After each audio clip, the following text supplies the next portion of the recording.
Hello guys, welcome back to our channel. In today's video, I'm going to show you how to send Word document from laptop to phone quickly and easy. To send a Word document from your laptop to your phone quickly and easily, you can use the several methods. First is the email. Go to the Gmail and click on this compose option over here. And after that, in this option, attach the Word document. What you have to do is on this option, you can see this attach file icon. Click on that option and select go to the downloads, and right over here there's this Word file.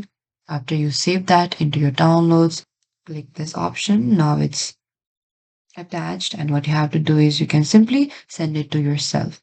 Click on these recipients, and after that you can simply send it to yourself as well, or you could direct transfer by the use of the USB cable to connect your phone to laptop. Transfer the Word document directly to your phone's storage. And this is it, guys. Thank you for watching this video. I hope I could help you. Do not forget to like, subscribe, and hit the bell notification icon for more upcoming uploads.